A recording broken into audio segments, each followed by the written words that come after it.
Sebelum lanjut ke cerita selanjutnya, yuk subscribe dan like. Absen dulu di kolom komen ya ah. Suara deru mesin motor tua yang sedang diperbaiki Arka adalah satu-satunya melodi yang menemaninya malam itu. Di bengkel kecil pinggiran Jakarta yang merangkap sebagai tempat tinggalnya, bau oli dan bensin adalah parfum sehari-hari. Jam dinding berkarat menunjukkan pukul 2.15 pagi. Arka, dengan kaos oblong yang menghitam karena pelumas, baru saja hendak membasuh tangannya ketika ponsel usang di atas meja kayu bergetar hebat. Layar ponselnya retak, menampilkan nomor tak dikenal. Arka mengerutkan kening. Siapa yang menelpon seorang mekanik di jam begini? Penagih utang?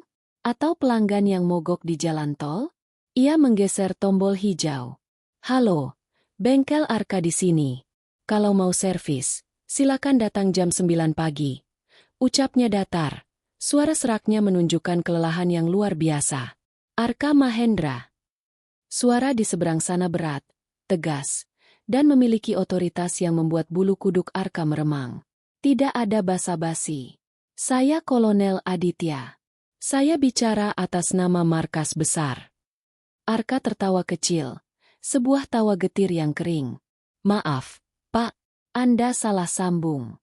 Saya tidak punya urusan dengan tentara, apalagi markas besar. Saya hanya tukang tambal ban. Dengarkan saya baik-baik, Arka. Suara itu memotong dengan tajam, tidak membiarkan Arka menutup telepon. Ayahmu, Jenderal Wirawan, sedang sekarat di RSPAD Gatot Subroto. Beliau baru saja melewati masa kritis setelah serangan jantung ketiga, dan beliau bersikeras ingin menemuimu sekarang juga. Kami sudah mengirim unit untuk menjemputmu. Dunia seolah berhenti berputar bagi Arka. Ia tertegun. Tangannya yang masih menyisakan noda oli gemetar kecil. Ayah? Pak, dengar ya. Saya ini anak yatim piatu. Saya tumbuh di panti asuhan kasih ibu sejak bayi. Orang tua saya sudah meninggal dalam kecelakaan saat saya masih merah. Jadi, tolong berhenti bercanda. Ini tidak lucu. Kami tidak bercanda, balas suara itu. Kini melunak namun tetap mendesak. Kami tahu semuanya. Kami tahu kamu tidak pernah mengenal orang tuamu. Kami tahu kamu benci pada dunia karena merasa dibuang. Tapi ada hal-hal yang tidak kamu ketahui tentang alasan mengapa kamu berada di panti itu. Jenderal Wirawan adalah ayah kandungmu. Dan jika kamu tidak datang dalam 1 jam ke depan, kamu akan kehilangan kesempatan seumur hidup untuk mendengar kebenaran darinya. Anda salah orang. Arka membentak. Kemarahan mulai meluap dari dadanya yang sesak. Saya tidak punya ayah jenderal. Ayah saya mungkin hanya seorang pria malang yang tidak mampu menghidupi anaknya. Jangan bawa-bawa nama pejabat tinggi ke hidup saya yang berantakan ini. Tepat saat Arka hendak mematikan telepon, suara di seberang sana membisikkan sesuatu yang membuat jantungnya seakan berhenti berdetak. Tanda lahir berbentuk sayap kecil di bahu kiri belakang. Hanya ibumu dan ayahmu yang tahu tentang itu. Arka. Rekam medis panti asuhanmu tidak pernah mencatatnya secara detail karena ayahmu yang meminta dokter merahasiakannya. Ponsel di tangan Arka hampir jatuh. Ia meraba bahu kirinya secara refleks melalui kain kaosnya yang tipis. Tanda lahir itu adalah rahasia pribadinya. Ia jarang membuka baju di depan orang lain karena merasa malu dengan tanda yang tampak seperti cacat kulit tersebut. Bagaimana orang asing ini bisa tahu? Siapa kalian sebenarnya? Bisik Arka. Suaranya kini bergetar karena ketakutan yang nyata. Kami adalah pelindung rahasia ayahmu. Di luar bengkelmu, sebuah mobil hitam sudah menunggu. Pilihan ada di tanganmu. Arka, tetaplah menjadi mekanik yang penuh tanya, atau datanglah dan hadapi takdir yang selama ini disembunyikan darimu. Arka melangkah perlahan menuju pintu bengkel yang setengah terbuka. Di bawah temaram lampu jalan yang berkedip, sebuah SUV hitam mengkilap dengan plat nomor militer terparkir diam. 2 pria berbadan tegap dengan setelan safari gelap berdiri di samping mobil, menatap lurus ke arah bengkelnya. Rasa takut dan penasaran berperang di dalam batinnya. Selama 25 tahun, Arka hidup dengan lubang besar di hatinya. Ia selalu bertanya-tanya pada langit malam, siapa yang membawanya ke dunia ini? Mengapa ia ditinggalkan di depan gerbang panti asuhan dengan hanya selembar selimut kumal? Jika pria di telepon itu benar, maka seluruh hidupnya selama ini adalah sebuah kebohongan besar. Jika pria itu benar, maka ayah, yang ia benci karena telah meninggalkannya ternyata adalah salah satu orang paling berkuasa di negeri ini. Arka menyambar jaket denimnya yang tergantung di paku dinding. Ia tidak mencuci tangannya yang kotor. Ia tidak mengganti bajunya yang bau oli. Ia ingin pria yang mengaku ayahnya itu melihat betapa kerasnya hidup yang ia jalani selama ini sementara sang ayah mungkin hidup di istana yang megah.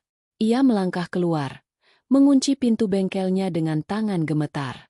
Saat ia mendekati mobil hitam itu, salah satu pria membukakan pintu belakang dengan hormat, sebuah penghormatan yang tidak pernah Arka terima seumur hidupnya. "Silakan masuk, Tuan Muda," ucap pria itu singkat. "Jangan panggil aku begitu," desis Arka tajam saat ia masuk ke dalam kabin mobil yang dingin karena AC dan beraroma parfum mahal. "Aku hanya ingin melihat siapa orang tua gila yang berani mengaku sebagai ayahku." Mobil itu meluncur membelah sunyinya jalanan Jakarta menuju pusat kota. Di sepanjang perjalanan, Arka hanya menatap keluar jendela, melihat gedung-gedung tinggi yang tampak seperti raksasa yang mengintimidasi. Ia merasa seperti seorang penyusup yang dibawa masuk ke dunia yang bukan miliknya. Setengah jam kemudian, mereka tiba di kompleks rumah sakit militer yang dijaga ketat. Setiap pos pemeriksaan dilewati tanpa hambatan. Arka melihat prajurit-prajurit bersenjata memberikan hormat saat mobil mereka lewat. Perasaan sesak di dadanya semakin menjadi. Saat mobil berhenti tepat di depan lobi VVIP, seorang pria parubaya dengan seragam militer lengkap, yang Arka yakini sebagai Kolonel Aditya, sudah menunggu. Wajahnya keras namun matanya menyiratkan kelelahan yang mendalam. "Terima kasih sudah datang, Arka," ucap Aditya sambil memberi isyarat agar Arka mengikutinya. Mereka berjalan menyusuri lorong rumah sakit yang sunyi dan steril. Suara sepatu bot militer Aditya beradu dengan lantai marmer, menciptakan gema yang mencekam. Mereka berhenti di depan sebuah pintu kayu jati yang besar dengan dua penjaga di depannya. Di dalam sana adalah pria yang memikul beban negara ini di pundaknya, namun hanya mampu membisikkan namamu dalam tidurnya selama puluhan tahun, bisik Aditya sebelum membuka pintu. "Bersiaplah, Arka. Apa yang akan kamu lihat akan mengubah hidupmu selamanya." Arka menarik napas panjang, melangkah masuk, dan seketika dunianya runtuh. Di atas ranjang rumah sakit yang dikelilingi oleh monitor jantung yang berbunyi teratur, terbaring seorang pria tua yang tampak rapuh namun masih menyisakan aura kegagahan. Wajah pria itu, Arka seolah melihat cermin dirinya sendiri versi 30 tahun ke depan. Struktur rahang itu, hidung itu, bahkan garis rambut itu. Pria itu membuka matanya yang sayu. Saat pandangan mereka bertemu, sebuah getaran aneh menjalar di sekujur tubuh Arka. Pria itu mencoba menggapai sesuatu dengan tangannya yang terpasang infus. "Arka!" Suara itu hanya berupa bisikan lemah, namun di telinga Arka, itu terdengar seperti ledakan bom. "Anakku, kau akhirnya datang." Arka berdiri mematung di pinggir tempat tidur. Air mata yang selama 25 tahun ia bendung, tiba-tiba mendesak ingin keluar. Ia datang untuk marah, ia datang untuk memaki, tapi melihat sosok hancur di depannya, Arka hanya bisa terdiam dengan 1000 pertanyaan yang menyesakkan dada. Suasana di dalam kamar VVIP itu begitu hening, hingga suara detak jantung Arka seolah beradu balap dengan bunyi beeping dari monitor elektrokardiogram di samping tempat tidur. Arka masih berdiri terpaku, jemarinya yang kasar dan menghitam karena oli tampak sangat kontras dengan spray putih bersih yang menyelimuti pria di depannya. Pria yang disebut-sebut sebagai jenderal wirawan itu menatapnya dengan binar mata yang sulit diartikan, campuran antara kelegaan, rasa bersalah, dan kerinduan yang mendalam. "Maafkan, Ayah, Garuda Muda," bisik pria itu lagi. Suaranya serak, seolah setiap kata yang keluar harus melewati duri di tenggorokannya. Arka mundur selangkah. Kata, "Ayah," terasa seperti hantaman benda tumpul di dadanya. "Jangan panggil aku begitu." Suara Arka bergetar, bukan karena sedih, tapi karena penolakan yang kuat. "Aku tidak kenal siapa Anda. Aku tidak tahu apa itu Garuda Muda." Aku datang ke sini hanya karena kalian tahu tentang tanda lahirku. Katakan saja, dari mana Anda tahu tentang itu? Siapa yang memberitahu Anda? Jenderal Wirawan mencoba tersenyum, namun yang tampak hanyalah seringai kesakitan. Ia memberi isyarat kecil dengan jarinya kepada Kolonel Aditya yang berdiri di sudut ruangan. Aditya mengangguk paham, lalu melangkah mendekati Arka. Arka, saya tahu ini sulit dipercaya. Tapi Jenderal tidak punya banyak waktu. Ada hal-hal yang harus segera diselesaikan sebelum. Aditya menggantung kalimatnya, melirik sekilas ke arah grafik jantung yang menunjukkan garis-garis yang tidak stabil. Sebelum apa? Sebelum dia mati. Arka memotong dengan ketus. Lalu apa hubungannya denganku? Jika dia memang ayahku, kemana dia selama 25 tahun ini? Di mana dia saat aku dipukuli anak-anak panti karena tidak punya orang tua? Di mana dia saat aku harus makan sisa nasi karena tidak ada yang membiayaiku sekolah? Seorang jenderal, katamu? Seorang jenderal yang membiarkan darah dagingnya membusuk di bengkel pinggiran. Kemarahan yang telah dipendam Arka selama 2 dekade tumpah seketika. Ia tidak peduli jika pria di depannya adalah pahlawan negara atau orang paling berkuasa di militer. Baginya, pria ini hanyalah orang asing yang datang terlambat. Tiba-tiba, pintu kamar terbuka. Seorang pria berseragam mayor masuk dengan langkah tegap. Wajahnya lebih muda dari Aditya, dengan tatapan mata yang dingin dan waspada. Di tangannya, ia membawa sebuah map biru tua dengan logo resmi institusi medis militer. Inilah Mayor Baskara, ajudan kepercayaan wirawan yang dikenal bertangan dingin. Mohon maaf, Jenderal. Hasilnya sudah keluar, ujar Baskara tanpa menoleh pada Arka. Ia menyerahkan map itu kepada Aditya. Aditya membukanya, membacanya sejenak, lalu menarik napas panjang. Ia menyerahkan dokumen itu kepada Arka. Baca ini. Ini adalah alasan mengapa kami menjemputmu malam ini. Arka menyambar map itu dengan kasar. Di dalamnya terdapat lembaran kertas laboratorium dengan istilah-istilah medis yang rumit. Namun, di bagian bawah, terdapat sebuah kesimpulan yang dicetak tebal dan diberi garis bawah. Probabilitas paternitas, 99,99% kesimpulan. Secara genetik, Arka Mahendra adalah putra kandung dari Wirawan Hardjo Prakoso. Kapan kalian mengambil sampelku? Tanya Arka dengan suara rendah. Matanya berkilat marah. 3 bulan lalu, jawab Mayor Baskara tenang. Saat kamu mendonorkan darah di mobil PMI dekat bengkelmu. Kami telah mengawasimu sejak lama.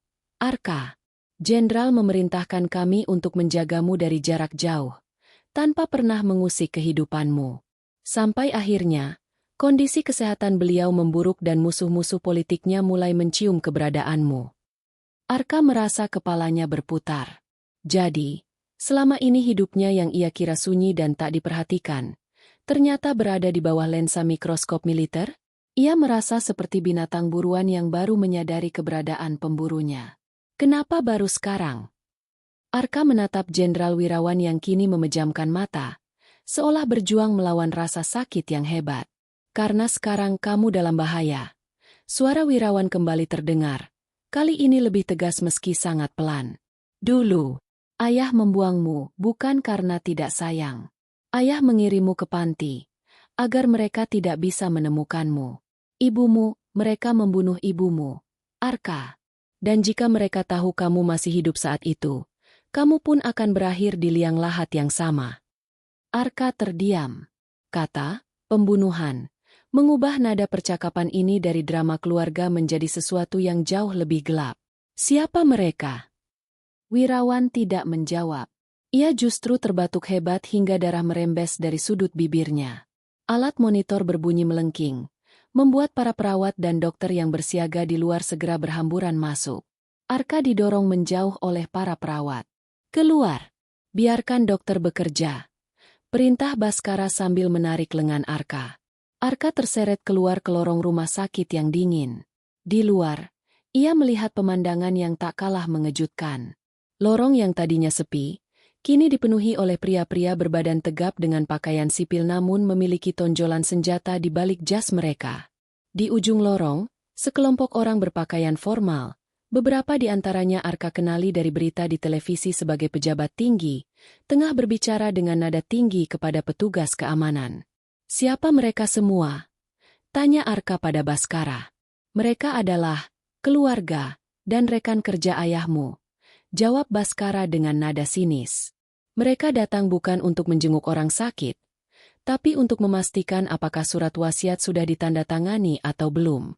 Dan kedatanganmu di sini, Arka, adalah ancaman terbesar bagi rencana mereka." Arka menyandarkan punggungnya ke dinding marmer yang dingin. Ia menatap telapak tangannya yang masih kotor. Dalam satu malam, ia berubah dari seorang mekanik yang tidak berarti menjadi pusat badai politik yang besar. Ia menatap pintu kamar VVIP yang tertutup rapat, di mana di dalamnya, seorang pria yang baru saja ia ketahui sebagai ayahnya sedang berjuang melawan maut. Rasa benci itu masih ada, namun kini bercampur dengan rasa ingin tahu yang membakar. Jika benar ibunya dibunuh, dan jika benar ia disembunyikan untuk dilindungi, maka selama ini ia bukan dibuang. Ia sedang diselamatkan. "Tuan Arka," Baskara memanggil. Kali ini suaranya terdengar lebih manusiawi. "Jenderal tidak pernah melewati satu malam pun tanpa menatap foto kecil ibumu dan dirimu yang ia simpan di dalam liontinnya.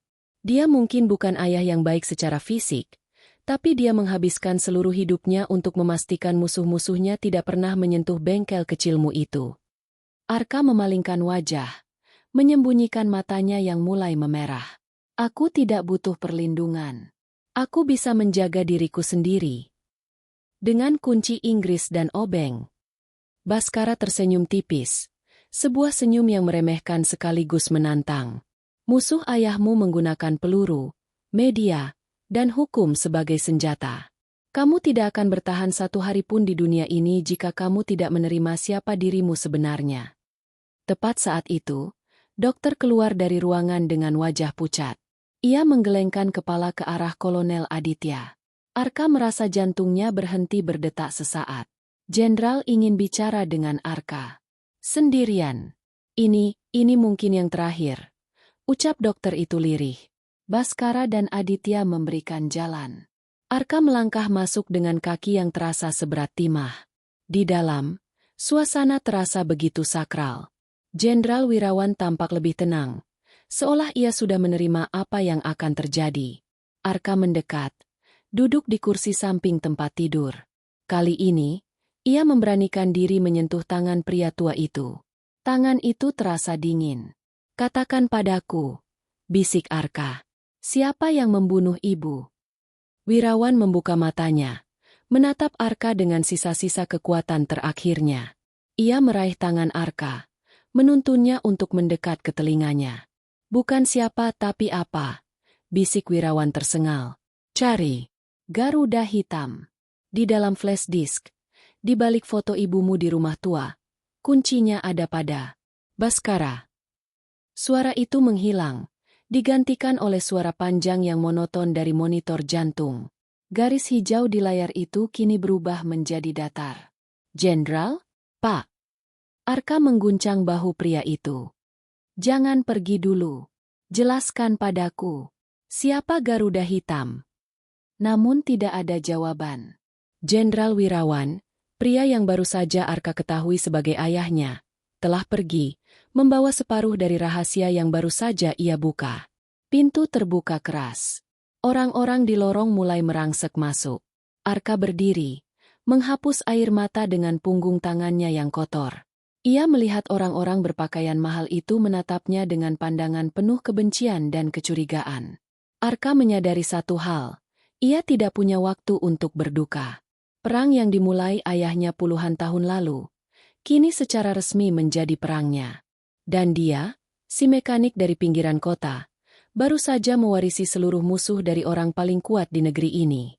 Keheningan yang mencekam menyelimuti ruangan VVIP itu setelah suara datar monitor jantung bergema panjang. Arka masih mematung. Tangannya masih merasakan sisa kehangatan yang perlahan menguap dari jemari Jenderal Wirawan. Ia tidak pernah menyangka bahwa pertemuan pertama dengan ayahnya juga akan menjadi pertemuan terakhir. Namun, ia tidak diberikan kemewahan untuk merenung.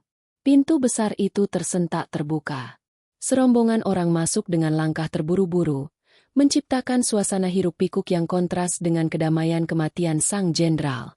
Di depan mereka adalah seorang wanita parubaya dengan pakaian desainer berwarna hitam yang tampak sangat mahal, diikuti oleh seorang pemuda yang mungkin seumuran dengan Arka, berpakaian setelan jas rapi dengan tatanan rambut klimis. "Minggir kamu!" Wanita itu membentak Arka.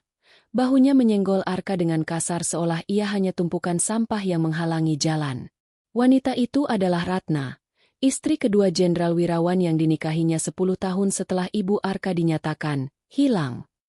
Di belakangnya adalah Yuda, putra tiri sang jenderal. Ratna mengeluarkan tangis yang terdengar dibuat-buat di samping jenazah. Namun matanya yang tajam tidak berhenti melirik ke arah meja nakas, mencari sesuatu. "Di mana dokumennya? Aditya, di mana wasiat terakhir Mas Wirawan?" teriaknya pada Kolonel Aditya yang baru saja masuk. Arka memperhatikan pemandangan itu dengan rasa mual. Ayahnya baru saja menghembuskan napas terakhir. Namun yang mereka cari adalah kertas. "Nyonya, mohon tenang. Kita sedang dalam suasana duka," ucap Aditya dengan nada dingin. "Duka?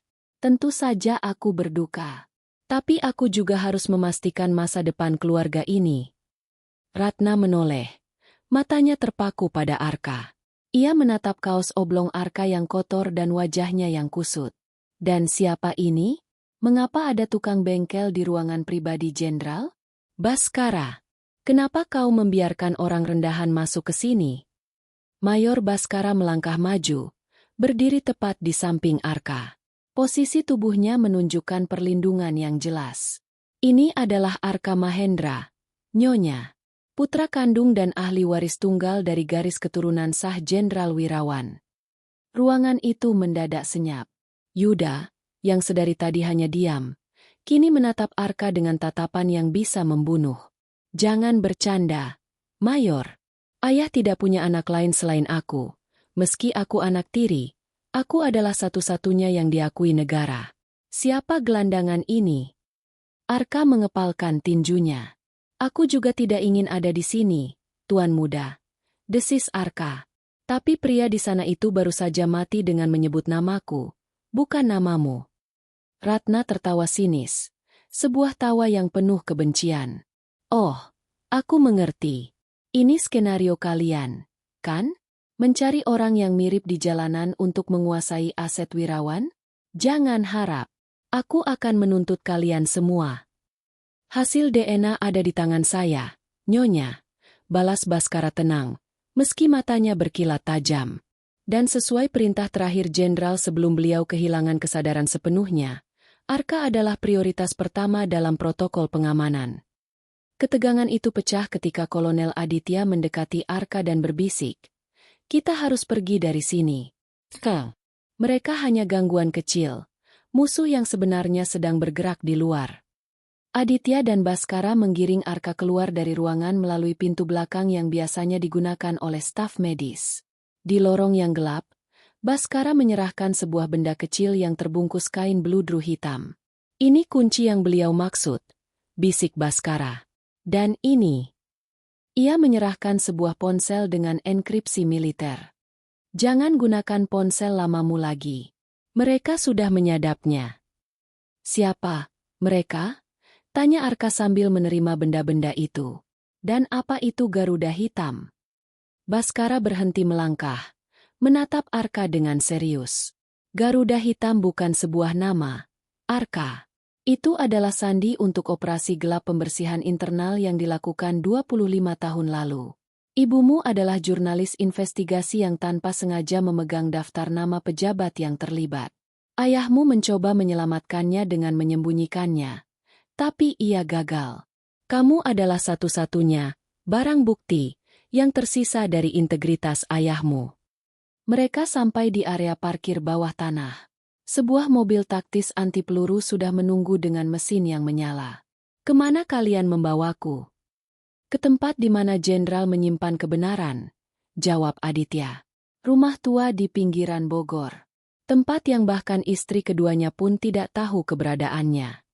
Saat mobil meluncur keluar dari rumah sakit, Arka menoleh ke belakang. Ia melihat beberapa mobil hitam lain mulai mengikuti mereka dari kejauhan. Arka menyadari bahwa warisan yang ditinggalkan ayahnya bukanlah uang di bank atau pangkat yang mentereng. Warisan itu adalah sebuah target besar di punggungnya. Di dalam mobil yang melaju kencang, Arka membuka kain beludru itu. Di dalamnya terdapat sebuah kunci kuno dengan ukiran lambang burung Garuda yang sedang mencengkeram ular, simbol yang tidak pernah ia lihat di kesatuan militer manapun.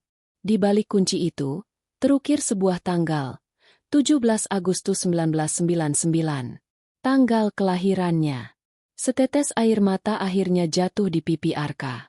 Selama ini ia merasa tidak diinginkan. Namun kunci ini bercerita lain. Ayahnya tidak pernah melupakannya. Ayahnya sedang menunggu waktu yang tepat.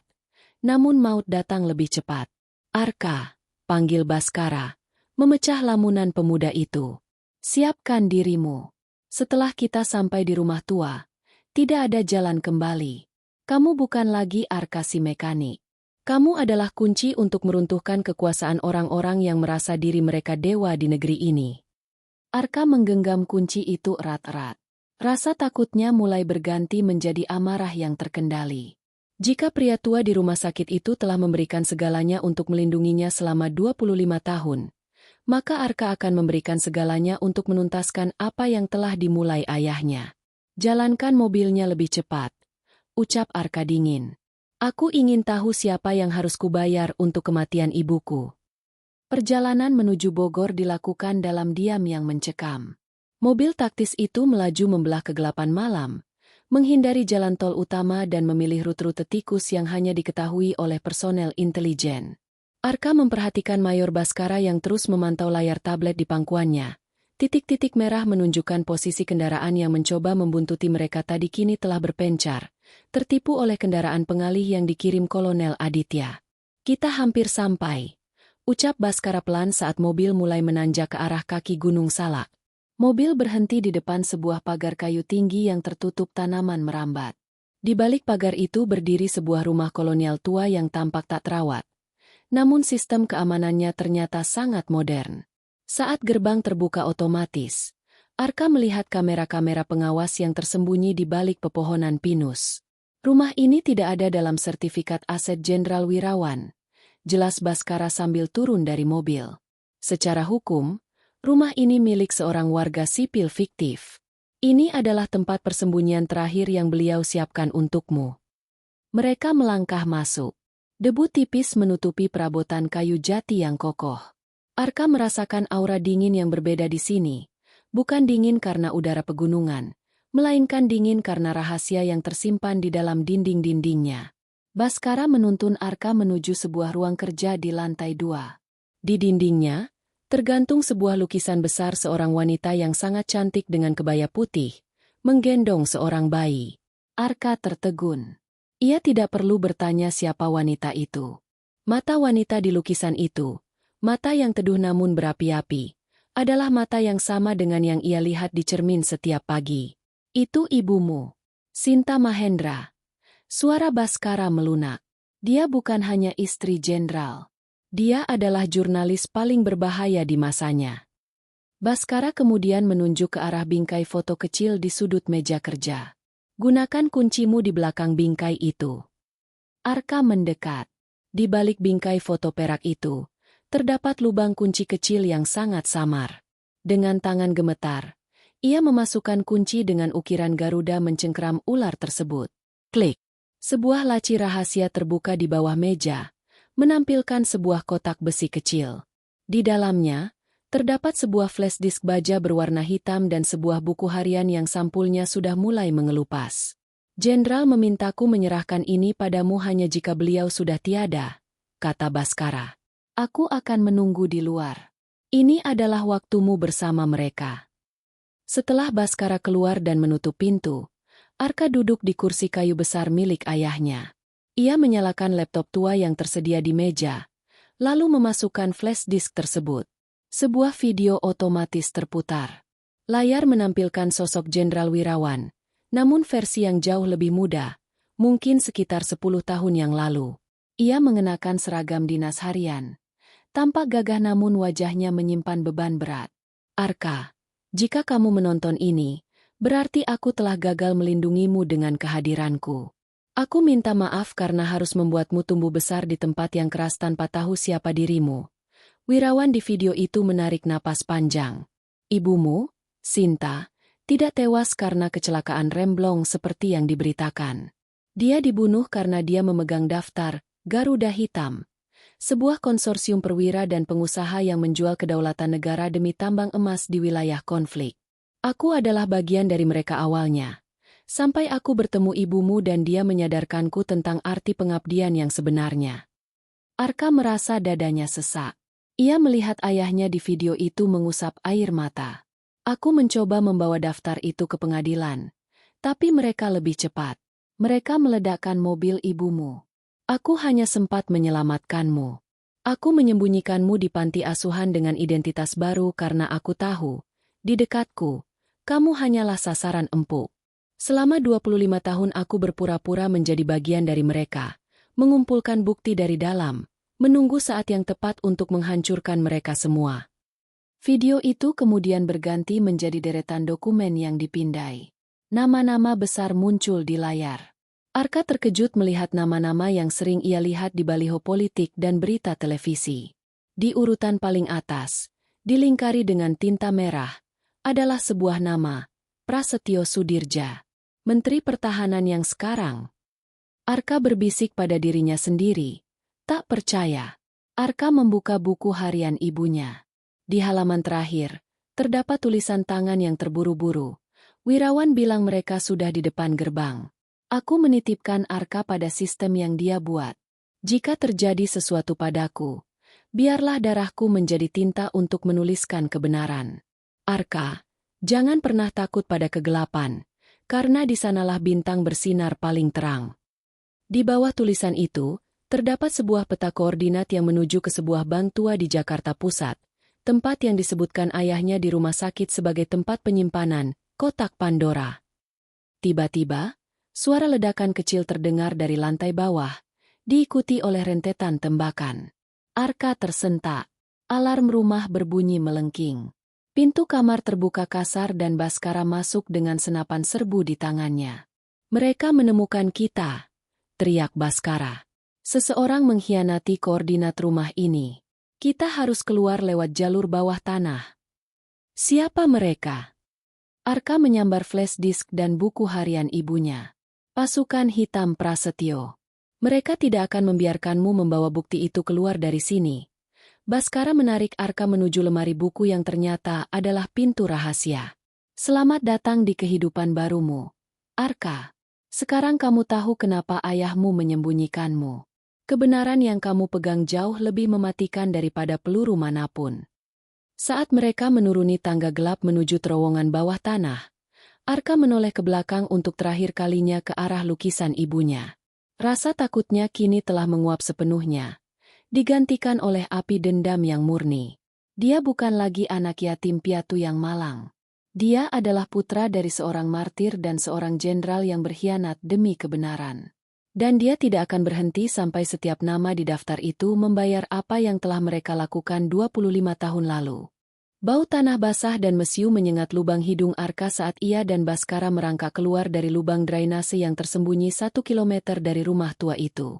Di belakang mereka, langit malam di kaki Gunung Salak memerah. Rumah persembunyian itu baru saja diledakkan untuk menghilangkan jejak. Arka menggenggam flash disk di saku jaketnya seolah itu adalah jantungnya sendiri. "Kita tidak punya waktu untuk berduka atas rumah itu," bisik Baskara sambil memberi isyarat pada sebuah mobil bak terbuka yang sudah menunggu di pinggir jalan setapak. "Pagi ini adalah upacara pemakaman militer ayahmu di TMP Kalibata.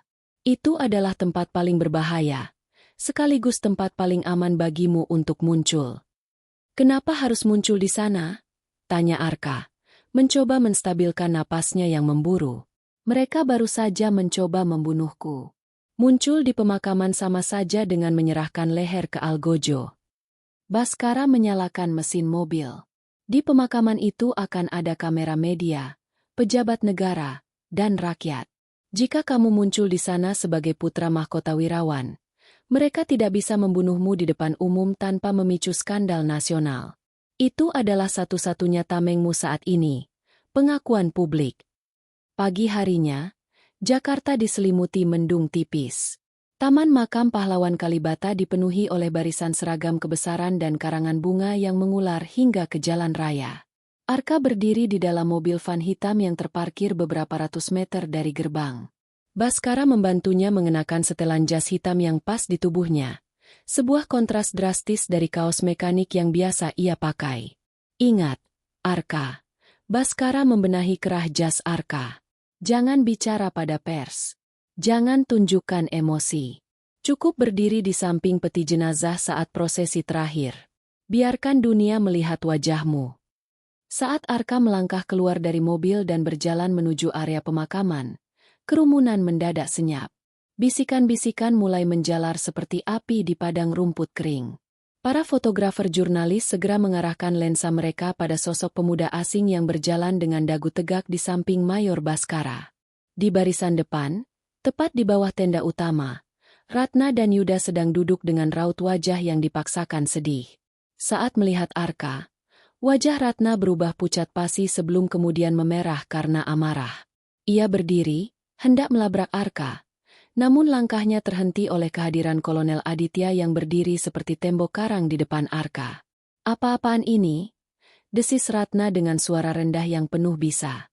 "Beraninya bajingan kecil ini mengotori pemakaman suamiku.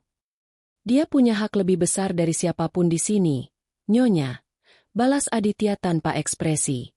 Prosesi pemakaman dimulai dengan dentuman tembakan salto ke udara. Suasana begitu hikmat, namun bagi Arka, ini adalah medan perang tanpa peluru. Ia berdiri tepat di seberang Prasetyo Sudirja, Menteri Pertahanan yang namanya ia lihat di daftar Garuda Hitam. Prasetyo menatap Arka dengan pandangan yang tenang namun mematikan. Tipe pandangan predator yang sedang mengukur kekuatan mangsanya. Setelah peti jenazah diturunkan ke liang lahat, tiba saatnya bagi keluarga untuk memberikan penghormatan terakhir. Ratna maju dengan dramatis, menaburkan bunga sambil terisak. Namun, perhatian massa tetap tertuju pada Arka. Saat giliran Arka tiba, ia maju perlahan. Ia berlutut di tepi liang lahat, mengambil segenggam tanah. Ia tidak menangis.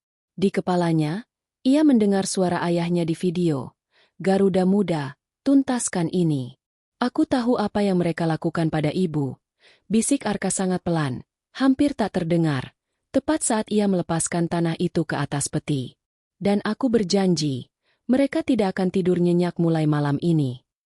Usai prosesi, ketegangan pecah di area parkir VVIP. Prasetyo Sudirja berjalan mendekati Arka, dikawal oleh sepasukan provos. "Jadi, ini rahasia yang disimpan Wirawan selama ini?" Prasetyo berbicara dengan suara bariton yang berwibawa. Ia mengulurkan tangan, sebuah gestur diplomatis di depan kamera media yang masih mengintai dari kejauhan. "Selamat datang di Jakarta.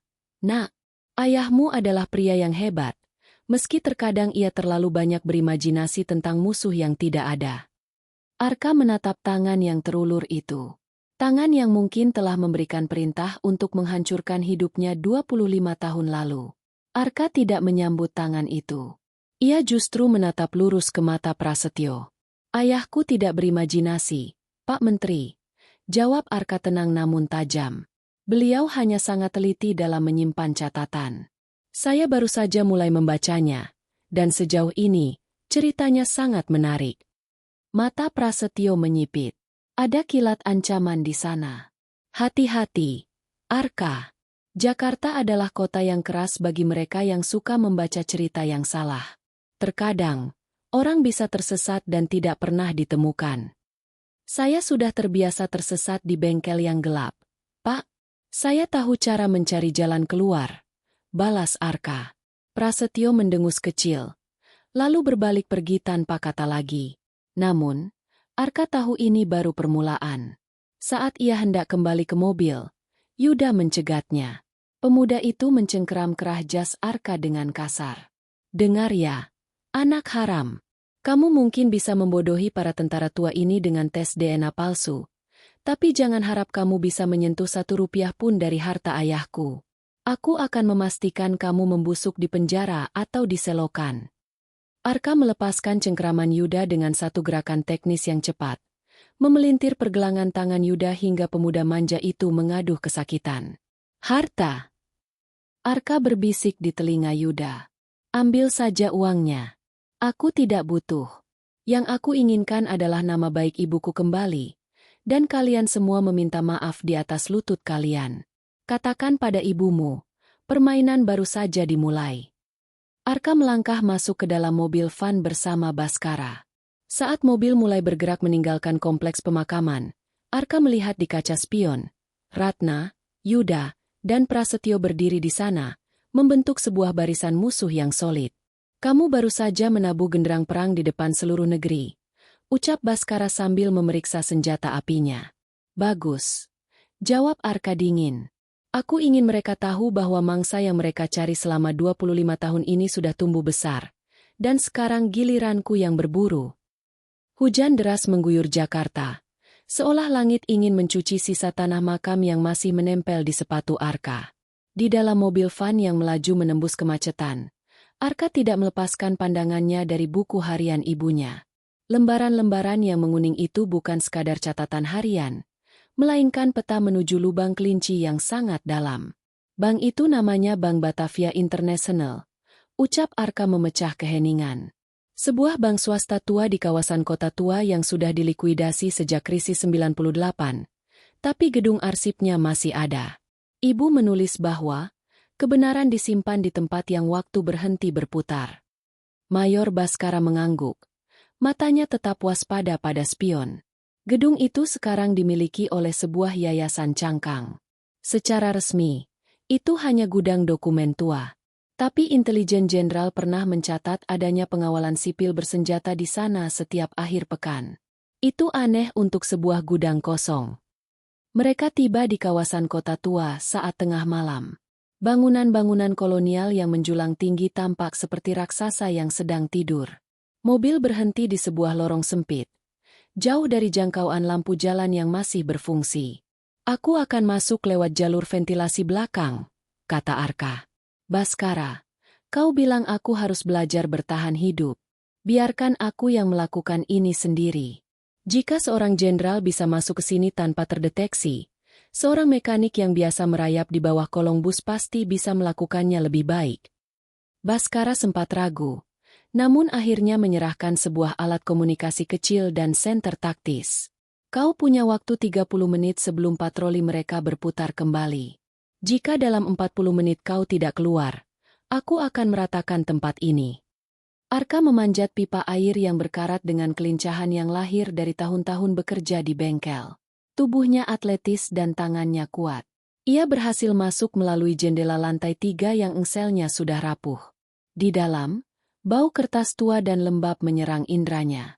Dengan bantuan senter taktis yang disorotkan rendah, Arka menyusuri deretan rak besi yang menjulang hingga ke langit-langit. Setelah mencari selama hampir 20 menit, ia menemukan unit brankas bernomor 0817, tanggal kelahirannya. Ia memasukkan kunci perak berukir Garuda yang ia dapatkan sebelumnya. Pintu besi kecil itu terbuka dengan suara decit yang memilukan di tengah kesunyian. Di dalamnya bukan berisi tumpukan uang atau perhiasan, melainkan sebuah amplop coklat besar dan sebuah rekaman kaset mikro audio tua. Arka tidak sempat memeriksa isinya karena tiba-tiba lampu ruangan menyala terang. Mekanik yang cerdas. Sebuah suara bariton bergema. Arka berbalik cepat. Tangannya secara refleks meraih obeng panjang yang ia selipkan di pinggang. Di ambang pintu, berdiri seorang pria tua dengan kursi roda, dikawal oleh dua pria tegap bersenjata. Pria di kursi roda itu bukan Prasetyo, melainkan seseorang yang tampak lebih kuno, dengan bekas luka bakar di lehernya. "Siapa Anda?" tanya Arka waspada. "Aku adalah saksi dari apa yang terjadi malam itu." Pria itu terbatu kecil. "Namaku Hendra. Aku adalah sopir ibumu 25 tahun yang lalu. Dan aku adalah alasan mengapa ayahmu tahu di mana mereka membuang mayat ibumu." Jantung Arka berdegup kencang. "Anda masih hidup?" "Hidup sebagai mayat berjalan." Hendra menunjuk kakinya yang lumpuh. Malam itu, di tanjakan curam menuju puncak, Rem mobil kami tidak blong. Kami ditembak dari belakang oleh helikopter tanpa identitas. Ibumu, dia tahu dia tidak akan selamat. Dia mendorongmu keluar ke arah semak-semak sebelum mobil itu terjun ke jurang. Dia memberimu kesempatan hidup dengan nyawanya. Hendra memberi isyarat agar pengawalnya menurunkan senjata. Jenderal Wirawan membayar seluruh biaya pengobatanku dan menyembunyikan aku di sini selama 2 dekade. Dia tahu suatu saat kamu akan datang. Apa yang ada di tanganmu itu, Arka, adalah rekaman suara menit-menit terakhir sebelum ledakan itu terjadi. Di sana, terdengar suara orang yang memberi perintah. Arka menggenggam amplop itu erat-erat. Prasetyo. Lebih dari sekadar dia, jawab Hendra lirih. Garuda Hitam bukan hanya organisasi, itu adalah ideologi keserakahan. Mereka membunuh ibumu bukan hanya karena daftar itu, tapi karena ibumu adalah satu-satunya orang yang bisa membuat Jenderal Wirawan berpaling dari mereka. Mereka harus melenyapkan kelemahan Wirawan agar dia tetap menjadi mesin perang mereka. Tiba-tiba, suara tembakan terdengar dari luar gedung. Kaca jendela di lantai atas pecah berantakan. Mereka datang, teriak salah satu pengawal Hendra. Pergilah, Arka. Hendra mendorong kursi rodanya ke depan, menghalangi jalan masuk utama. Bawa bukti itu ke Baskara. Biarkan aku menyelesaikan tugasku melindungi keluarga Mahendra untuk terakhir kalinya. Aku tidak bisa meninggalkanmu, seru Arka. Kamu punya tugas yang lebih besar. Balaskan dendam kami. Arka terpaksa berbalik, berlari menuju jalur pelariannya. Saat ia melompat keluar dari jendela lantai 2 ke arah atap mobil van yang sudah bergerak, sebuah ledakan besar mengguncang gedung arsip tersebut. Api menjilat langit malam, menghanguskan gedung itu beserta Hendra yang memilih setia hingga akhir. Di dalam mobil, Arka napasnya tersengal-sengal. Ia membuka amplop coklat itu dengan tangan gemetar. Di dalamnya terdapat foto-foto otopsi ibunya yang tidak pernah dipublikasikan, dan sebuah dokumen asli bertajuk Operasi Garuda Hitam, Protokol Pembersihan Jurnalis. Ia memasukkan kaset mikro itu ke dalam pemutar yang dibawa Baskara. Melalui noise statis yang kasar, terdengar suara seorang wanita yang terengah-engah, suara ibunya. Wirawan, jika kau mendengar ini, jaga Arka. Jangan biarkan dia menjadi seperti mereka. Aku mencintaimu. Lalu, sebuah suara pria dingin memotong melalui radio panggil. Target terpojok. Eksekusi sekarang. Jangan sisakan saksi. Konfirmasi. Jenderal. Dan sebuah suara yang sangat dikenal Arka menjawab singkat. Laksanakan. Dunia Arka seolah runtuh. Suara yang memberikan perintah akhir untuk membunuh ibunya adalah suara ayahnya sendiri, Jenderal Wirawan. Arka melepaskan headphone itu dengan wajah pucat pasi. Ia menatap Baskara dengan tatapan kosong. Dia, ayahku, dia yang membunuhnya. Baskara terdiam. Matanya menatap jalanan di depan dengan rasa duka yang mendalam. Ada lapisan kebenaran yang lebih gelap dari yang bisa kau bayangkan, Arka. Dan itulah mengapa Jenderal ingin kamu menemukan ini sendiri. Bukan untuk memaafkannya, tapi untuk memahami beban yang ia pikul selama 25 tahun karena satu kesalahan fatal yang ia sesali setiap detik hidupnya. Udara di dalam mobil van terasa mencekik. Arka menatap kaset mikro itu dengan kebencian yang murni. Suara, laksanakan, yang diucapkan ayahnya terus berputar di kepalanya seperti kaset rusak. Seluruh narasi tentang kepahlawanan Wirawan, tentang pengorbanan rahasia, dan tentang kasih sayang yang disembunyikan, hancur berkeping-keping dalam 1 detik rekaman. Dia membunuhnya, Baskara, desis Arka, suaranya dingin dan tajam seperti sembilu. Dia mengirim ibuku ke kematiannya sendiri. Lalu dia berpura-pura menjadi pahlawan yang berduka di depanku lewat video rekaman itu? Manusia macam apa dia? Baskara tetap tenang, meskipun rahangnya mengeras. Dengarkan aku, Arka. Dunia tidak sehitam putih bengkelmu. Saat itu, Wirawan berada di bawah tekanan luar biasa. Prasetyo dan kelompoknya memegang senjata di lehermu. Kamu yang saat itu masih bayi. Wirawan memberikan perintah itu untuk memastikan tim eksekusi tidak menyisir area sekitar jurang, sehingga dia bisa mengirim tim rahasia lainnya untuk menyelamatkanmu. Dia mengorbankan wanita yang dicintainya demi nyawamu. Itu bukan alasan. Arka memukul dashboard mobil hingga retak. Dia tetap seorang pembunuh. Dan dia menghabiskan 25 tahun mencoba menghancurkan sistem yang memaksanya melakukan itu. Balas Bhaskara dengan nada tinggi. Kenapa kamu pikir dia tidak pernah menemuimu? Karena setiap kali dia melihat wajahmu, dia melihat dosa terbesarnya. Sekarang, kamu bisa memilih untuk membencinya dan membiarkan Prasetyo menang. Atau kamu bisa menggunakan kemarahanmu untuk menyelesaikan apa yang gagal ia tuntaskan. Belum sempat Arka menjawab, sebuah dentuman keras menghantam bagian belakang mobil mereka. Arka tersentak ke depan. Kepalanya membentur kursi. Di belakang mereka, 2 buah SUV hitam tanpa plat nomor muncul dari balik kegelapan jalanan industri yang sepi. Mereka tidak mau menunggu sampai besok, teriak Bhaskara sambil membanting setir ke kiri, menghindari rentetan tembakan yang mulai memecahkan kaca belakang. Siapa mereka? Orang-orang Prasetyo. Arka merunduk, merasakan serpihan kaca menghujani pundaknya. Bukan. Itu tim taktis swasta. Mereka jauh lebih efisien daripada tentara resmi. Bhaskara meraih sebuah pistol dari bawah kursinya dan melemparkannya ke Arka. Buka pengamannya. Kamu bilang kamu bisa menjaga diri sendiri. Buktikan sekarang. Arka menggenggam senjata itu. Tangannya yang biasa memegang kunci pas kini harus merasakan dinginnya logam pembunuh. Rasa takutnya sempat muncul. Namun saat ia melihat flash disk yang tergeletak di lantai mobil, satu-satunya bukti kejahatan yang merenggut ibunya, rasa takut itu menguap. Ia menurunkan kaca jendela samping, mengabaikan angin kencang yang menderu masuk. Jangan menembak ke badan mobil. Incar ban mereka. Teriak Bhaskara di tengah suara tembakan yang memekakan telinga. Arka menarik napas panjang, mencoba menstabilkan tangannya yang gemetar. Ia membayangkan sedang membidik baut yang keras kepala. 1, 2, 3. Dor! Dor!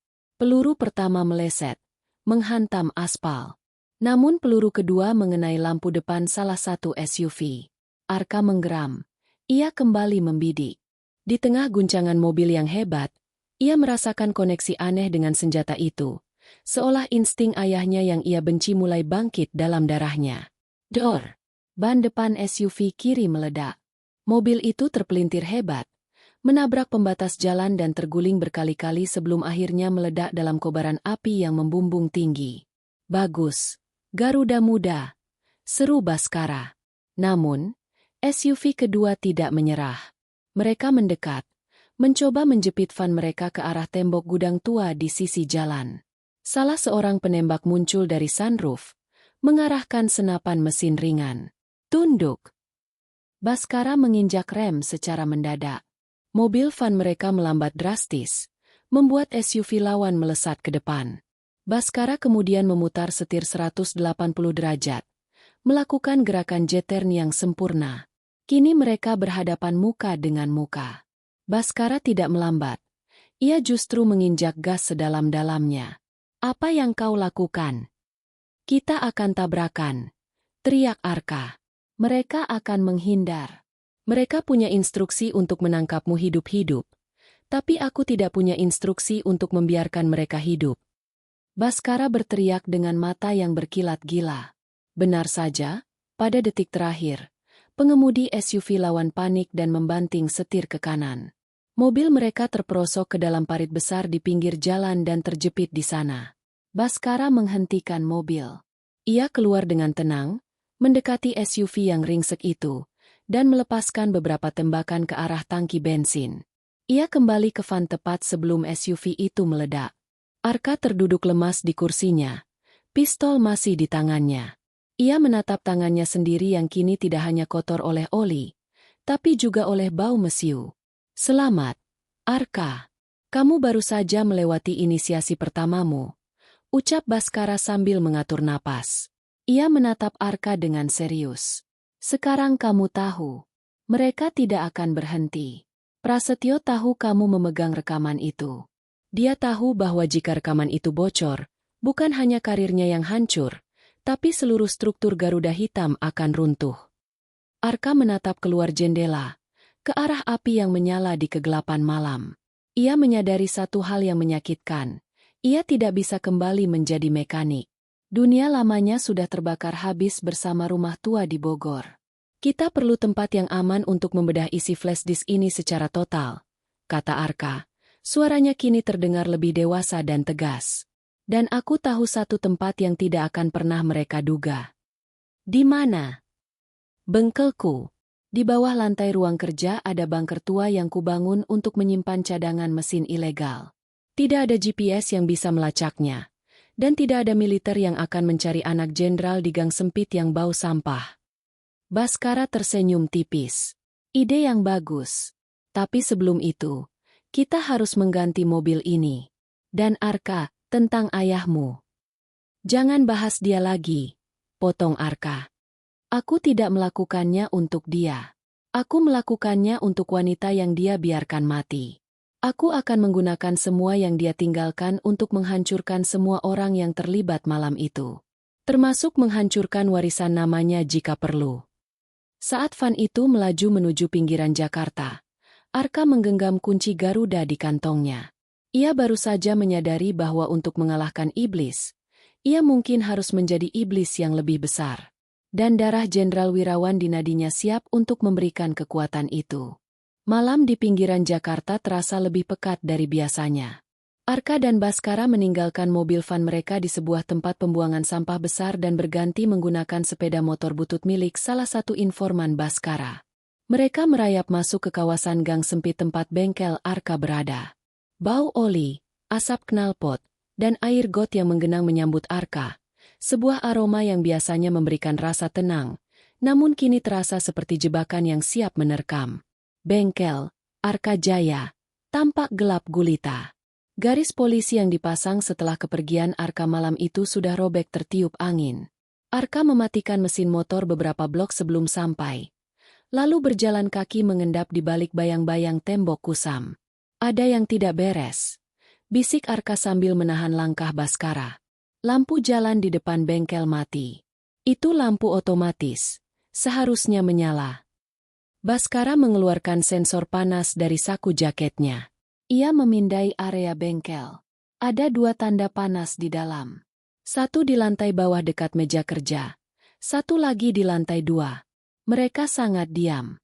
Profesional. Arka mengepalkan tangannya. Itu rumahku. Aku tahu setiap inci lantai yang berderit di sana. Gunakan ini. Baskara menyerahkan pisau taktis dan sebuah pelontar gas air mata kecil. Aku akan memutar ke pintu belakang. Saat aku memberi kode, kau masuk lewat jendela samping. Arka bergerak dengan kesunyian seorang predator.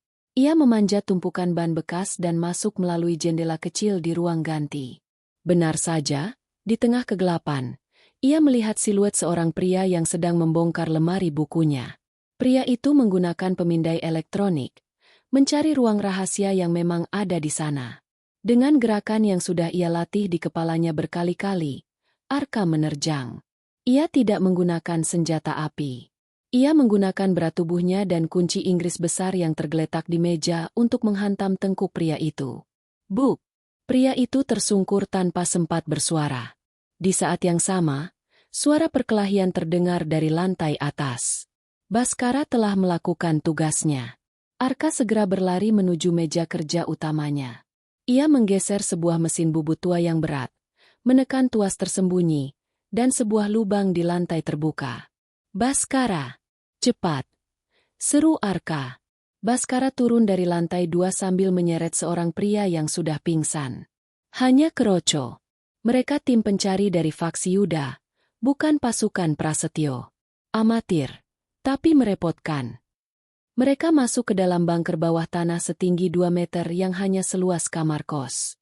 Di sana terdapat rak-rak berisi suku cadang langka, namun di sudut ruangan, terdapat sebuah komputer server rahasia yang Arka rakit sendiri dengan sistem operasi terenkripsi. Inilah tempatnya. Arka menyalakan layar monitor. Cahaya biru menyinari wajahnya yang penuh luka gores. Kaset rekaman itu. Aku harus menggabungkannya dengan data digital dari flash disk ayah. Arka mulai bekerja. Jemarinya menari di atas papan ketik dengan kecepatan yang mengejutkan Baskara. Si mekanik pinggiran ini ternyata memiliki otak peretas yang tajam, bakat yang ia asah secara otodidak selama bertahun-tahun untuk menembus sistem keamanan mobil-mobil mewah yang ia perbaiki. Lihat ini. Arka menunjuk ke layar. Data di flash disk ini terbagi menjadi dua bagian. Satu bagian adalah daftar rekening bank di Swiss milik anggota Garuda Hitam. Bagian lainnya adalah sebuah protokol bernama The Puppet Master. Ini bukan sekadar skandal korupsi, Baskara. Ini adalah rencana kudeta halus yang dijadwalkan terjadi bulan depan, saat pelantikan presiden baru. Baskara mendekat. Matanya terbelalak melihat nama-nama yang muncul. Prasetyo Sudirja bukan pimpinannya. Dia hanya pelaksana. Lihat di kolom, inisiator. Arka menekan tombol enter. Sebuah foto muncul. Seorang pria tua berambut putih dengan senyum kebapakan yang sering muncul di iklan-iklan layanan masyarakat sebagai tokoh perdamaian. Jenderal Purnawirawan Gatot Subroto. Mentor dari ayah Arka sendiri. Gatot. Baskara berbisik tak percaya. Dia adalah orang yang menarik Wirawan masuk ke militer. Dia adalah ayah baptis bagi kami semua. Dan dia adalah orang yang memerintahkan ayahku untuk membunuh ibuku. Arka mengepalkan tinju hingga kuku-kukunya memutih. Rekaman suara.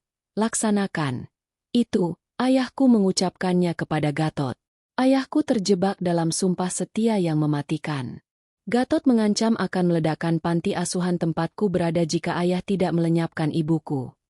Tiba-tiba, suara statis terdengar dari komputer Arka.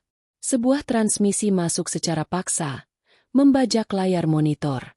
Wajah Prasetyo Sudirja muncul di layar. Namun ia tidak sedang marah. Ia justru tampak santai, duduk di sebuah ruang kantor yang sangat mewah. Arka, anakku yang pintar. Ucap Prasetyo melalui speaker komputer. Kamu pikir kami tidak tahu tentang bunkermu? Kami membiarkanmu masuk ke sana agar kamu membuka enkripsinya untuk kami. Terima kasih sudah menghubungkan servermu ke jaringan luar. Sekarang, kami sedang mengunduh lokasi semua aset ayahmu yang tersisa. Sial! Arka mencoba mencabut kabel jaringan, namun sudah terlambat. Jangan repot-repot, Prasetyo terkekeh. Dan satu lagi. Kamu ingin keadilan untuk ibumu? Datanglah ke markas besar Yayasan Garuda di Jakarta Pusat besok malam. Kita selesaikan ini seperti laki-laki. Jika kamu tidak datang, aku akan meratakan panti asuhanmu dengan tanah. Aku tahu ada 30 anak di sana sekarang, kan? Layar menjadi hitam. Arka terduduk lemas. Ia terjebak. Keinginannya untuk mengungkap kebenaran justru membahayakan satu-satunya tempat yang ia anggap rumah sebelum ia mengenal ayahnya. Kita tidak bisa menyerang markas mereka begitu saja. Itu bunuh diri, kata Baskara. Kita tidak akan menyerang. Arka berdiri. Matanya kini tidak lagi memancarkan kemarahan yang meluap-luap, melainkan ketenangan yang mematikan. Kita akan melakukan apa yang ayahku lakukan selama 25 tahun. Kita akan bermain peran. Baskara, apakah kamu masih punya akses ke seragam kebesaran ayah? Tentu. Kenapa? Prasetyo ingin aku datang sebagai anak yatim yang ketakutan. Tapi aku akan datang sebagai jenderal wirawan yang baru. Jika mereka menggunakan ketakutan untuk memerintah, aku akan menggunakan hantu masa lalu untuk menghancurkan mereka. Arka mengambil kunci Inggrisnya dan menghancurkan monitor komputer itu dengan satu hantaman. Baskara, hubungi semua perwira setia yang masih berhutang budi pada ayahku. Katakan pada mereka. Garuda Muda memanggil mereka untuk satu operasi terakhir. Di bawah tanah yang lembab itu, Arka bukan lagi sekadar mekanik yang mencari identitas. Ia telah menemukan kotak Pandora-nya, dan di dalamnya bukan hanya berisi malapetaka, tapi juga harapan terakhir untuk membersihkan nama keluarganya. Ia menatap foto ibunya yang tersimpan di dompet. Ibu, kali ini biarkan aku yang menarik pelatuknya, bisiknya. Gedung Menara Garuda menjulang setinggi 50 lantai di jantung segitiga emas Jakarta. Bangunan kaca gelap itu tampak seperti monolit yang angkuh, memantulkan lampu-lampu kota yang tak pernah tidur. Secara resmi, itu adalah kantor pusat sebuah yayasan kemanusiaan. Namun bagi Arka, gedung itu adalah sarang ular yang telah membunuh ibunya dan menghancurkan masa muda ayahnya. Di dalam sebuah mobil SUV yang terparkir 2 blok dari gedung, Arka sedang mengenakan seragam dinas harian militer milik ayahnya. Seragam itu sedikit longgar di bagian bahu, namun aura yang terpancar saat Arka memakainya sangat mengejutkan. Mayor Baskara yang duduk di kursi pengemudi sempat tertegun, seolah-olah Jenderal Wirawan telah bangkit dari kubur untuk membalas dendam. Tingkat keamanan di sana adalah protokol merah. Baskara memeriksa senapan serbunya. Ada 3 lapis pemeriksaan: biometrik, sensor logam, dan verifikasi fisik oleh unit elit. Kamu yakin bisa masuk hanya dengan gertakan? Arka merapikan baret merah yang ia pegang. Mereka menunggu Arka si mekanik yang ketakutan. Mereka tidak akan siap menghadapi anak seorang jenderal yang membawa seluruh bukti, Garuda hitam, di pergelangan tangannya. Arka menunjukkan jam tangan pintar yang sudah dimodifikasi. Jam itu terhubung langsung ke server satelit independen yang sudah disiapkan Baskara. Jika jantung Arka berhenti berdetak atau ia menekan tombol darurat, seluruh data kejahatan Prasetyo dan Gatot akan terunggah ke setiap kantor berita internasional secara otomatis. Jalan, ucap Arka dingin. Saat mobil tiba di lobi utama, Arka turun dengan langkah tegap. Kehadirannya langsung menarik perhatian. Para penjaga di lobi, pria-pria tegap bersenjata, sempat ragu untuk menodongkan senjata. Wajah Arka yang sangat mirip dengan Wirawan, dipadukan dengan seragam itu, menciptakan efek psikologis yang melumpuhkan. Saya Arka Mahendra. Prasetyo Sudirja menunggu saya di lantai paling atas. Arka bicara dengan nada perintah yang mutlak, nada yang ia pelajari dari rekaman video ayahnya. Para penjaga itu saling pandang. Lalu salah satu dari mereka mengangguk pelan setelah menerima instruksi lewat AirPage. Arka dikawal menuju lift pribadi. Selama perjalanan naik, jantungnya berdegup kencang. Namun wajahnya tetap sedatar batu karang. Di lantai 50, suasana sangat berbeda. Bukan kantor mewah yang ia temukan, melainkan sebuah ruangan luas yang menyerupai pusat komando perang. Di sana, duduk Prasetyo Sudirja bersama beberapa pria parubaya lainnya yang mengenakan setelan jas mahal. Di tengah ruangan, duduk seorang pria yang jauh lebih tua, berambut putih bersih, dengan mata yang tajam seperti elang. Inilah Jenderal Purnawirawan, Gatot Subroto. Sangat impresif. Gatot bertepuk tangan pelan saat Arka masuk. Mengenakan seragam ayahmu untuk menghadapi kami? Kamu memiliki keberanian Wirawan, tapi sayangnya, kamu tidak memiliki kebijakannya. Arka berdiri di tengah ruangan, dikelilingi oleh moncong senjata yang diarahkan padanya dari segala sudut. Kebijakan? Maksud Anda kebijakan untuk membunuh istri sendiri demi posisi di organisasi kalian? Prasetyo berdiri, wajahnya penuh kemenang. Ibumu adalah gangguan, Arka. Di dunia ini, ada orang-orang yang ditakdirkan untuk memerintah, dan ada yang ditakdirkan untuk dikorbankan demi kestabilan. Ayahmu memilih untuk menyelamatkan negara daripada menyelamatkan perasaannya. Harusnya kamu bangga. Aku bangga pada satu hal. Arka tersenyum tipis. Sebuah senyum yang membuat Prasetyo mengernyit. Aku bangga bahwa ayahku cukup cerdas untuk tidak memberikan kalian kotak Pandora yang asli selama 25 tahun. Apa maksudmu? Tanya Gatot. Suaranya kini sedikit berat. Kalian pikir kalian sedang mengunduh data dari server bunkerku semalam? Arka tertawa kecil. Itu adalah umpan. Virus Trojan yang kalian unduh semalam tidak mencuri data, melainkan membuka pintu belakang, backdoor, ke seluruh sistem komunikasi internal Garuda Hitam. Saat ini, semua percakapan kalian, semua aliran dana kalian, dan semua rencana kudeta bulan depan sedang disiarkan secara live ke ruang kerja Panglima TNI dan Kapolri. Wajah Prasetyo mendadak pucat. Bohong. Periksa sistem. Teriaknya pada teknisi di sudut ruangan. Tuan, sistem kita semuanya terkunci. Kita tidak bisa memutus koneksinya. Lapor sang teknisi dengan suara gemetar. Gatot berdiri dari kursi rodanya dengan gerakan yang tak terduga cepatnya. Ia menarik sebuah pistol dari balik jasnya dan mengarahkannya tepat ke dahi Arka. Matikan sekarang, atau aku akan menghancurkan kepalamu seperti aku menghancurkan ibumu. Arka tidak mundur. Ia justru melangkah maju hingga ujung laras pistol itu menempel di keningnya. Tembak saja, Jenderal. Jika detak jantungku berhenti, protokol Garuda terakhir akan aktif. Semua bukti fisik yang disimpan ayahku di 5 lokasi berbeda di seluruh dunia akan dikirim ke Interpol. Kalian tidak akan punya tempat untuk bersembunyi. Kamu berani menggertakku, anak kecil? Geram Gatot. Ini bukan gertakan. Ini adalah strategi mekanik. Ucap Arka tenang. Jika sebuah mesin sudah rusak dari dalam, tidak ada gunanya mencoba memperbaikinya. Satu-satunya pilihan adalah menghancurkannya dan membangun yang baru. Tiba-tiba, suara helikopter tempur terdengar mendekat ke arah jendela kaca besar di lantai tersebut. Lampu sorot raksasa menembus ruangan, menyilaukan mata semua orang. Dari pengeras suara helikopter, terdengar instruksi yang menggelegar. Ini adalah unit reaksi cepat Mabes TNI. Letakkan senjata kalian. Area ini telah dikepung. Bhaskara muncul dari pintu lift yang baru saja terbuka. Kali ini bersama sepasukan elit baret merah yang menodongkan senjata ke arah orang-orang di ruangan itu. Permainan selesai, Pak Menteri.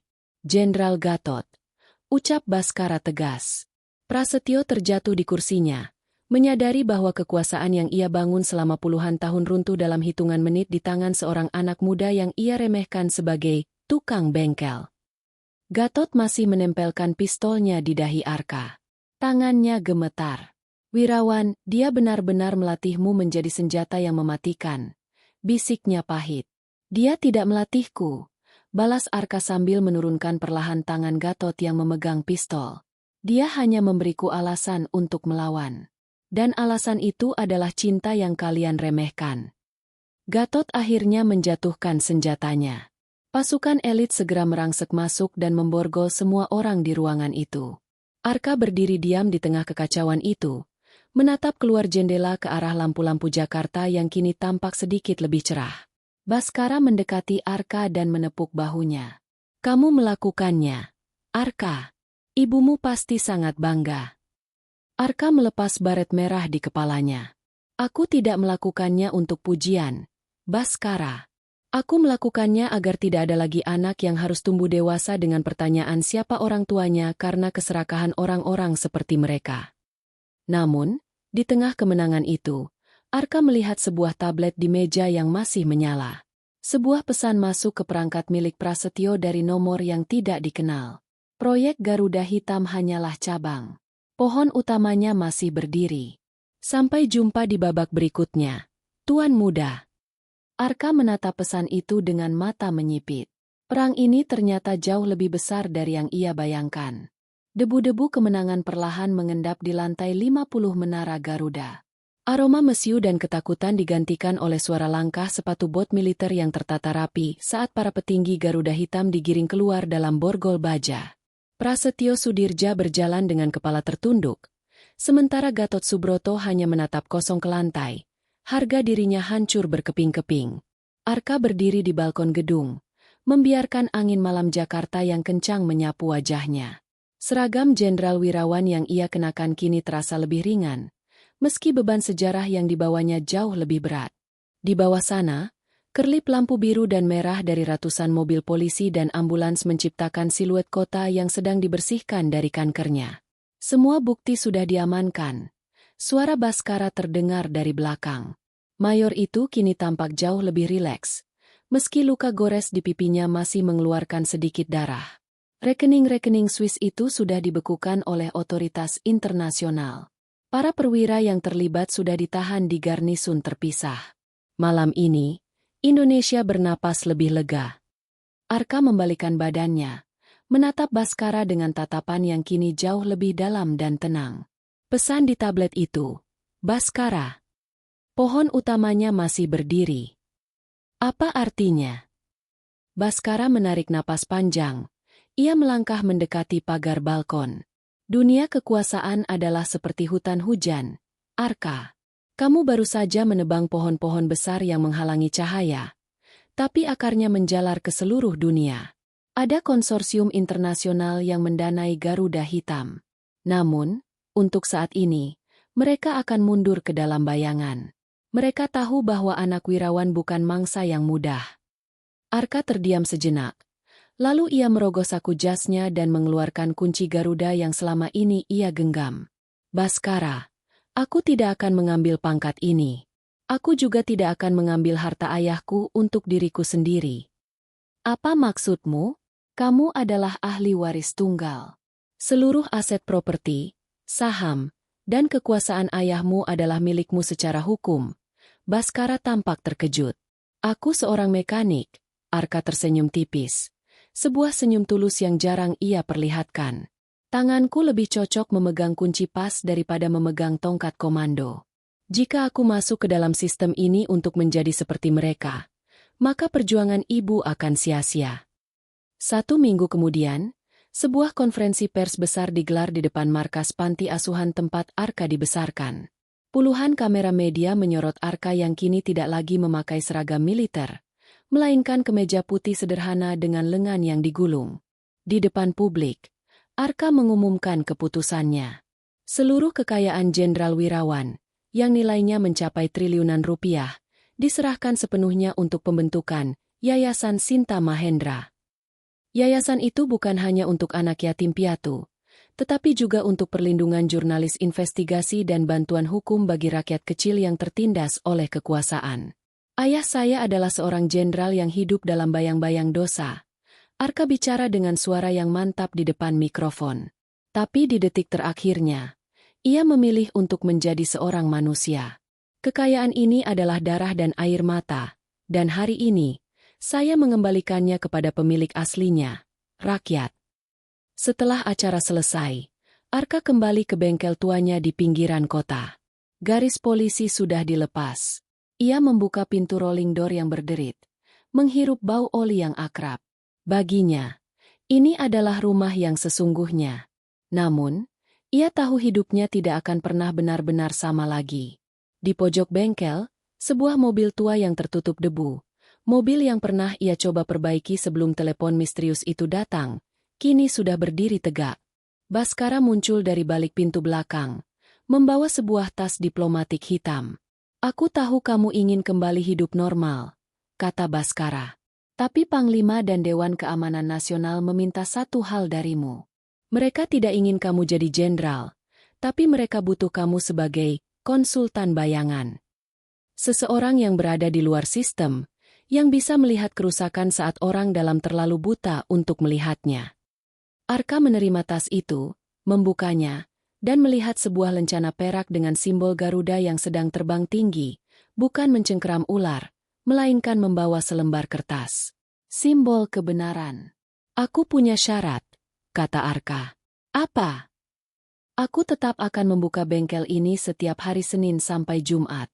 Dan jika ada mobil pejabat yang mogok di depan, aku akan mengenakan biaya 10 kali lipat. Arka terkekeh. Baskara tertawa. Sebuah tawa yang lepas untuk pertama kalinya. Kesepakatan yang bagus. Malam itu, Arka pergi ke makam ibunya dan ayahnya yang kini letaknya berdampingan atas permintaannya. Ia meletakkan 2 kuntum bunga mawar putih. Tidak ada tangisan lagi. Hanya ada kedamaian. Ia meraba tanda lahir di bahu kirinya. Tanda yang dulu ia anggap sebagai cacat, kini ia sadari sebagai segel takdirnya. Aku akan menjaga nama kalian dengan caraku sendiri, bisik Arka. Saat ia berjalan kembali ke motornya, ponselnya bergetar. Sebuah pesan dari nomor tak dikenal masuk. Bukan ancaman, bukan juga perintah. Hanya sebuah foto. Foto ibunya yang sedang menggendong bayi Arka di depan sebuah pohon besar, dengan tulisan tangan di belakangnya yang baru saja dipindai.